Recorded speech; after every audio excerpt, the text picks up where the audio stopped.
Bertemu kembali pada kelas OSN Astronomi pada materi yang ketiga dari rangkaian video tentang astronomi bola. Kita akan belajar tentang matematika pada segitiga bola. Ya, kalau segitiga datar punya berbagai matematika, ya aturan sin, aturan cos, dan lain sebagainya gitu ya. Maka pada segitiga bola pun kita memiliki aturan-aturan yang mirip. Ya, kita akan bahas tiga aturan. Yang pertama aturan sinus dan kosinus. Kemudian aturan Napier.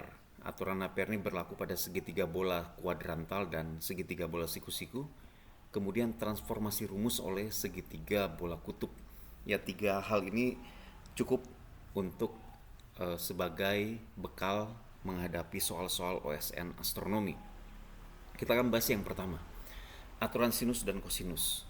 Ya, perhatikan segitiga bola ABC pada gambar ini. Ya, perhatikan penamaannya. Busur A berhadapan dengan sudut A, busur B berhadapan dengan sudut B, busur C berhadapan dengan sudut C. Maka kita akan mendapatkan dua aturan, yaitu aturan sinus. Sederhana saja, sin A per sin A sama sin B per sin B sama dengan sin C per sin C. Nah, ini harus dihafalkan dengan baik rumus ini ya, karena rumus ini akan sangat sering kepake nanti ketika bahas materi-materi transformasi koordinat. Kemudian aturan sinus, sama seperti kalau aturan sinus pada segitiga datar itu kan A kuadrat sama dengan B kuadrat tambah C kuadrat kurangi 2BC maaf ya, 2BC cos A ya, dimana ini busur dan ini sudutnya saling berpasangan, di tengah-tengahnya adalah sisi yang lainnya, jadi tiga sisi dan satu sudut.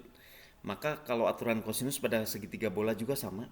Perhatikan nih, cos A, busur A berpasangan dengan sudut A dari ujung ke ujung ya, cos sama-sama. Sementara di tengah-tengahnya adalah busur yang lainnya, yaitu busur B dan busur C, busur B, busur C. Ini plus ya, di sini plus. Cos A sama cos B, cos C tambah sin B, sin C kalikan cos sudut A. Nah, kita bisa bentuk dua lagi variasi ya, karena ini kan bisa cos A, bisa cos B, bisa cos C. Jadi kalian harus latihan, misalnya saya bentuk rumus cos B. Cos B berarti untuk masuk di dalamnya adalah busur yang lainnya. Tentu busur yang lainnya cos A dan cos C. Kita tambah dengan sin A sin C. Ini busur yang lainnya, kemudian ditutup dengan kosinus sudut. Sudut pasangannya busur B, yaitu kosinus B. Demikian hal yang sama untuk cos C ya. Silakan bentuk sendiri latihan supaya hafal untuk aturan sinus dan aturan kosinus. Nah, kita masuk yang kedua, yaitu aturan Napier pada segitiga bola kuadrantal dan siku-siku. Ya, masih ingat kemarin ada segitiga istimewa kuadrantal maupun siku-siku. Kuadrantal itu yang salah satu sisinya 90 derajat, siku-siku yang salah satu sudutnya 90 derajat. Kalau di aturan sinus dan kosinus kita punya rumus yang panjang, ya, maka kalau segitiganya adalah segitiga yang salah satu busur atau salah satu sisinya adalah 90 derajat, kita akan mendapatkan rumus yang lebih mudah, rumus yang lebih gampang ya, karena cos 90 itu 0, sin 90 itu 1. Sehingga rumus-rumus sin dan cos tadi bisa lebih sederhana. Bahkan ada cara cepatnya yang dirumuskan oleh Napier. Ya, makanya disebut dengan aturan Napier. Apa itu aturan Napier? Kita lihat ini. Nah, untuk memahami aturan Napier, kalian harus menghafal pentagram Napier. Nah, ini pentagram Napier ya. Untuk bagian dalam ya, bagian lingkaran dalam, ini lingkaran ya, ini bukan bola, ini lingkaran dalam, itu untuk segitiga bola siku-siku yang salah satu sudutnya adalah 90 derajat. Sementara bagian yang luar itu untuk segitiga bola kuadrantal, di mana salah satu busurnya adalah 90 derajat.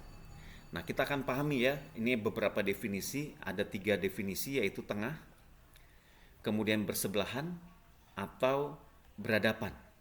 Nah, dari 3 istilah ini kita bisa membangun rumus, Napier membangun rumus. bukan kita, tapi Napier yang membangun rumus ini. Sin tengah adalah hasil kali tangan bersebelahan. Contoh, misalnya A. A ini menjadi tengah. Maka yang bersebelahan yang mana? Yang bersebelahan yang B dan 90 derajat min sudut B. Kalau berhadapan yang mana? Nah, depannya ini dan ini. Demikian juga hal yang sama untuk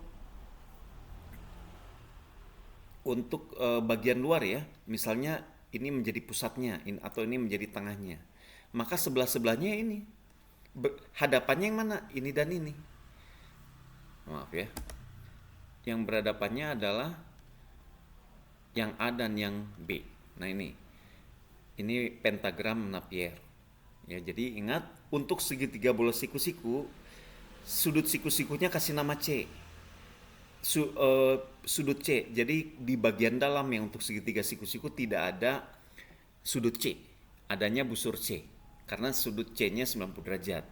Untuk segitiga bola kuadrantal, maka busur siku-siku yang diberi nama C. Jadi tidak ada busur C di bagian luar ya, definisi yang luar. Tapi yang ada yang lainnya ya, karena yang busur C-nya adalah 90 derajat. Oke, ini aturan Napier. Kita akan coba ya contoh soal. Ingat ya, kalau sin dua-duanya rumusnya sin tengah. Tapi kalau bersebelahan tuh pakainya tangan, ya tangan tuh bersebelahan.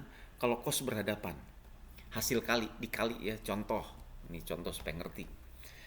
Misalnya sudut C 90 berarti ini segitiga bola siku-siku.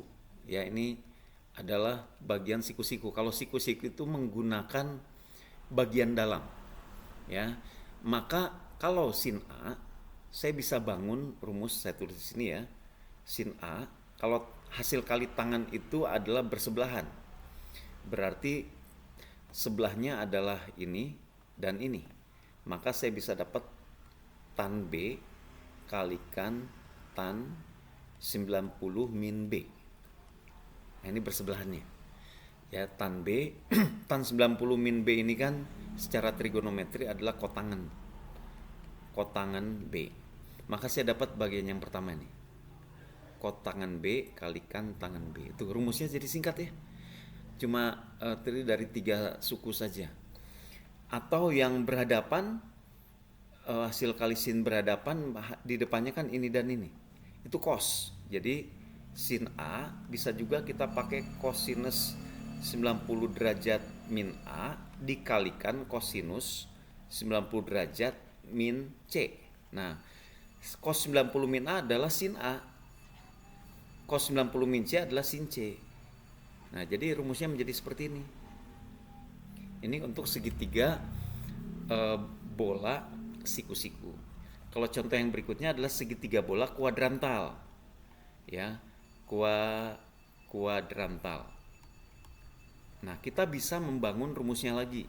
Kalau hasil kali tangan itu harus bersebelahan, hasil kali cos itu harus berhadapan. Jadi sin B, B-nya jadi tengah nih. Nah, berarti hasil kali kalau bersebelahan yang tangan, berarti tangan A kalikan tangan 90 min A. Tangan 90 min A itu kotangan A. Ya, tangan A kalikan 90 min A atau kotangan A. Kalau yang berhadapan tuh cos. Kenapa ini jadi sin? Karena ini 90 min B. Cos ini 90 min B itu sin B. Ya, sementara C min 90 ini kan berhadapannya yang ini. Nah, gitu ya. Jadi tolong dihafalkan aturan Napier, pentagram Napier, supaya membangun rumusnya menjadi lebih mudah. Nah, ini adalah aturan Napier pada segitiga bola kuadrantal maupun segitiga bola siku-siku. Kalau aturan sin dan aturan cos yang kita bahas sebelumnya, ini berlaku untuk segitiga bola apapun, ya tidak istimewa pun tidak apa-apa. Rumus ini bisa tetap diterapkan. Tapi kalau aturan Napier hanya bisa untuk kuadrantal maupun siku-siku. Kita lihat yang ketiga. Yang ketiga adalah keistimewaan dari segitiga bola kutub. Ya, semoga masih ingat segitiga bola kutub, yaitu segitiga bola yang A aksen, B aksen, C aksen, yang merupakan kutub-kutub dari busur segitiga bola yang lebih kecil di dalamnya. Nah, melalui segitiga bola, hubungan antara segitiga bola yang kecil dengan segitiga bola kutub, kita bisa dapatkan hubungan ini. ada 6 persamaan yang bisa kita dapat. Saya tidak usah turunkan ya bagaimana rumus-rumusnya didapat. Ini menghubungkan dari gambar ini sebenarnya. Kita minta bantuan titik X dan titik Y. Nanti ini kalau ketika di otak-atik kita bisa mendapatkan 6 rumus berharga ini. Perhatikan rumus ini hubungan antara busur dan sudut gitu ya, atau hubungan antara sudut dan busur. Nah, persamaan ini bisa mentransformasi rumus aturan kosinus atau aturan sinus, atau mentransformasi aturan Napier, atau yang aturan Napier untuk kuadrantal maupun siku-siku bisa tertransformasi. Contoh misalnya aturan cos ya, misalnya yang cos A sama dengan aturan cos, berarti ini cos B cos C ditambah sin B sin C, sin B sin C kalikan sudut A. Perhatikan aturan kosinus ini, aturan kosinus terdiri dari 3 busur ABC dan satu sudut A yang berpasangan dengan suku yang pertama ini. Nah, kita bisa mentransformasi ini dengan rumus-rumus dari segitiga bola kutub. Jadi A kecil ini kita pakai ini aja. Ini A kecil. Nah, jadi 180 min A. Kosinus 180 min sudut A. Kosinus B berarti kosinus 180 min sudut B. Kosinus C berarti kosinus 180 min sudut C ya. Ditambah sin 180 min sudut B kalikan sin 180 min sudut C kalikan kalau cos A ini berarti kan pakai yang 3 pertama ini. Berarti dia menjadi kosinus dari 180 min sudut bukan sudut ya, tapi busur A. Nah, ini akan berubah menjadi ini ya. Ini akan berubah menjadi rumus ini ketika kita terapkan trigonometri untuk 180 minus. Perhatikan rumus ini aturan kosinus juga gitu ya. Tapi jadinya 3 sudut ABC dan satu busur. Busurnya cuma satu. Sementara aturan kosinus awalnya adalah 3 busur, satu sudut. Tapi setelah ditransformasi menjadi 3 busur dan satu sudut. Nah, ini benar-benar bisa memperkaya rumus-rumus tentang segitiga bola. Nah, ini adalah keistimewaan daripada segitiga bola kutub ya. Rumus ini yang perlu dihafalkan, 6 persamaan dasar ini. Yang mudah menghafalkan ini. Yang agak sulit menghafalkan pentagram Napier ya. Harus perlu effort untuk menghafalkan pentagram itu. Apakah akan kepake pentagram Napier? Yes. Ya, ada soal di tahun 2020 yang lebih mudah menggunakan pentagram Napier. Apakah segitiga bola kutub juga dipakai? Bisa juga dipakai. Nanti kita buat contoh soal di video berikutnya. Nah, video sekarang untuk matematika pada segitiga bola sampai di sini saja. Kita bertemu pada video berikutnya. Terima kasih.